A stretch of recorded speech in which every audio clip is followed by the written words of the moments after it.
and where, yes, the nation does come to talk, and on a Tuesday, every couple of weeks, it comes to speak to the legend that is Robert Jenrick, Shadow Justice Section MP, who just said to me, by the time I'm 50, my kids will have left home and I'll have a life.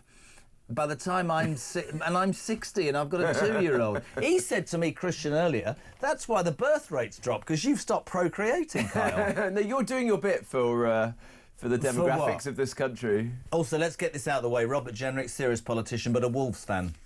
Just give it to me as a West Ham fan. It's fine. I can deal with it. Wow. We're both pretty tough times. Tough times. Thank you for coming in. There's so much I want to talk to you about. I literally want to play a voice note straight out. There was a story in The Sun. We can talk all about Venezuela.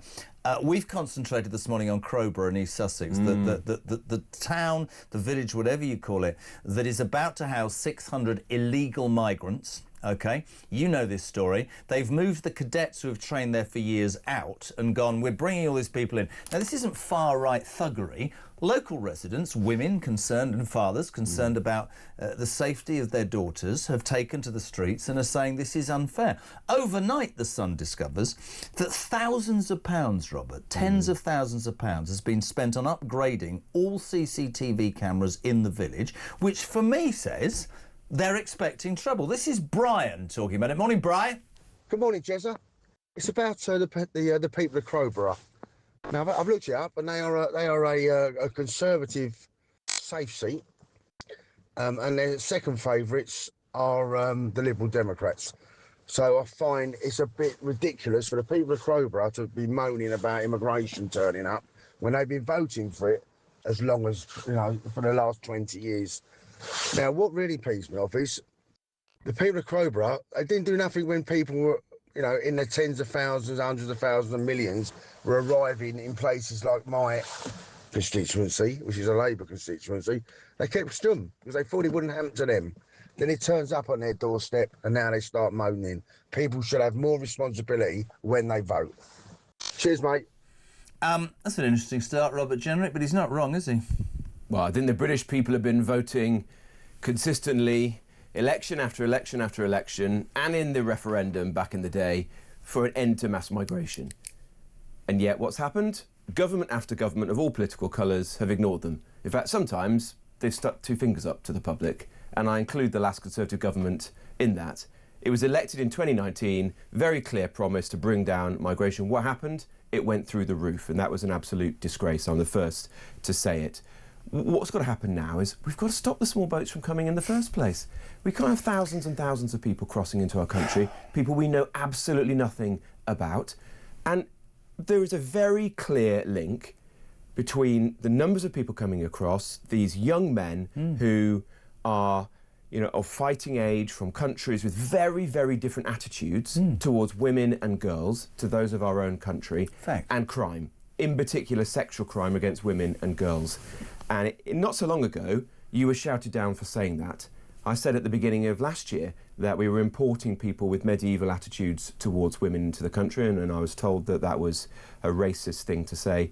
I think it's been proven to be correct. And it's no surprise to me that people in Crowborough are extremely worried about what's going to happen. Can I say to the critics, their daughters and their grandkids. I completely agree. Can I say to the critics who will text me and go, yeah, but Jenrick, and I'm not just saying that because you're a friend, this is a fact, and I always give facts on this show. People will say, Jenrick was part of the government. Robert Jenrick went into the Home Office as the Immigration Minister and he resigned on principle because he knew that the last Tory government was not doing what it was elected to do. I want to make that point because I think it's really relevant. Rob, James says, does the increase in CCTV suggest to him that the council know these migrants are dangerous? Well, of course it does, yeah. And look, we don't have good data on this because successive governments refused to publish it. The last Conservative government, when I was on the backbenches after resigning, I pushed the minister at the time to publish data on crime by nationality, by visa status, by asylum status. They refused to do so. We've tried to push this Labour government to do so. And in fact, Yvette Cooper, when she was Home Secretary, now Siobhan Mahmood, they say they're going to, but they never do it, do they? Why? Well, I think because they're covering this up. They don't want to be honest with the public about the link between the people coming into our country, the types of countries they're coming from, and crime. But it is clear, and the indicative data that we have is very striking, that, you know, an Afghan is 20 times more likely to be convicted of a rape or a serious sexual offence than a British national. There are some nationalities, actually, which are less likely to commit crime. You know, Americans, Indians, Japanese, all sorts of things like that. But let's just have an honest debate and do something about it, which would mean, say, not having so many people coming into the country. When you say an honest, when you say an honest debate, Rob, and this is really interesting for me. It's got nothing. Just a quick question from me. I know, and you know, and anybody with a brain cell, that one of the main reasons that the Labour Party will not be as forceful as it undoubtedly should be is because it's worried about a certain voter base, the Muslim voter base. They know they lost 5 seats to independents because they stood as independent candidates on Gaza, and they are terrified. I think Wes Streeting's got a 600 majority, right? The Tories, though, let's turn to the Tories. Why were they too scared, unwilling, didn't give a damn or didn't want to do it? You resigned over this principle. Yeah. Why did they not go? The mood of this country necessitates us to do something. Not just talk about it and give me... Rwanda should have happened 10 years earlier if it was right. Why the reticence in your mind? I think some people, a lot of people in politics, were, and in fact remain, completely removed from the reality of mass migration. And it's to... Was it Brian who was the first caller that you had who spoke about what was happening in Crowborough, you know, a kind of leafy part of the country, and compared it to wherever he lives. And a lot of Tory politicians were so insulated from this. It wasn't them that had the asylum hotels next door to them. It wasn't their kids that couldn't get on the social housing waiting list because of the new arrivals. They didn't see it. Maybe they didn't walk the streets of parts of Birmingham or Bradford or Tower Hamlets and saw how much the place had changed in such a short period of time. Well, that's the problem. Too many politicians and parts of the media are insulated from the real challenge this is posing to our country. I think that's changing because this problem is spreading throughout the whole country. People are wising up to how serious this is and how profound an impact it is on the country. But it is a disgrace, frankly, that the last Conservative government got itself into this mess and has created such problems for the country. What we can do now is look to the future and try and ensure that we don't make this any worse. Good answer. This is going to Harrow on the phone. Rajit, you through to Robert Jenrick. Good morning. Welcome to Talk Breakfast. Yes. Good morning. Good morning, Robert. I've been disgusted by this Chagos surrender deal. You know, that's giving up 250,000 square miles of ocean territory, about 10% of British overseas territories. I mean, it's just so awful. Should governments in the future stop? Create legislations to stop the British government giving away sovereign territories as kind of international political footballs.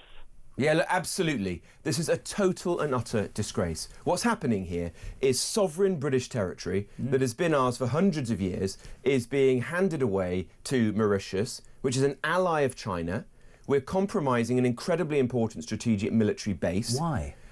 Why? Because Keir Starmer and his friends, like Lord Hermer, the Attorney General, Philippe Sands, his old pal from the law, have had a very long-standing view that we should be giving this up to satisfy our obligations under international law. But it's completely bogus. The judgment that they're relying on to do this was a non-binding judgment, so an international court with judges from places like Russia and China on it, told the UK to do this, but have no power to enforce it. And so we're going to roll over, hand over our territory, billions of pounds that we can't for afford. The privilege, which we clearly can't afford. So hard-pressed Brits are going to be paying for this for generations to come. And what have you seen in the last couple of days with the situation in Venezuela? International law doesn't mean that much in a world where you've got authoritarian states like Russia and Iran and China. We're living in a multipolar world, a dangerous world in which what really matters is strength. It's hard power, it's military, it's economic power. That's what matters. And you've got a Prime Minister at the helm of our country who somehow thinks that by showing our respectability or by trying to embellish our moral authority on the international stage, that countries like China are going to think more of us for that. This is complete rubbish. Raji, Rob's right, isn't he? I mean, somebody gave me this stat when we gave 16 billion and the Chagos Islands to Mauritius. The Mauritian people, Raji, for the next 12 to 18 months won't pay me any income tax and the national debt has gone. How bad is that to the British people, man? I kind of agree. I think that the government is not doing such terrible things to this country, but this Chagos policy is one of the things that will be irreversible compared to many of their other policies. Yeah, look, I think that point is very important. That there's a lot of harm happening in the country right now. People feel like the country's in a mess. The economy is bumping along the bottom. Our international standings. But there are some things that toilet. can be turned around. You know, I do believe that economies can be fixed, and you can get catch-up growth where things get back pretty fast. But there are some things which are frankly irreversible. If you give away sovereign territory, it's very difficult, probably impossible, ever to get that back, and that's what's such a crying shame. We have to continue to fight that. In the House of Lords last night, but I was going to say, it's very rare that I rush to praise. My God, Robert Jenrick and I are born of the same cloth. I have long thought that the Lords get, sorry to say this, £365 a day. I don't understand it. I've never been a massive fan. Last night, ladies and gentlemen, the Lords downed 4 votes on this. They might well tell the Labour government where to go. They may be able to frustrate this, and you know, all power to their elbow. Thank you very much, Steve Radger. Keep your calls coming. 0344 499 1000. Yesterday, this is really interesting. We have you on video. I mean, one of the Calamity Lammy, your successor as Justice Secretary. I mean, not a day goes by when he doesn't mess up. You were talking yesterday about more prisoner escapes. Have a watch. This is Robert yesterday. So a murderer is on the loose. A murderer and a violent offender. Once again, the Justice Secretary's strongest ever checks have been a resounding failure. And once again, there's a manhunt underway. Precious police resources are being wasted to fix Calamity's latest cock-up. And where is the Justice Secretary? The Ministry of Justice seems to lose its Secretary of State as much as it does its prisoners.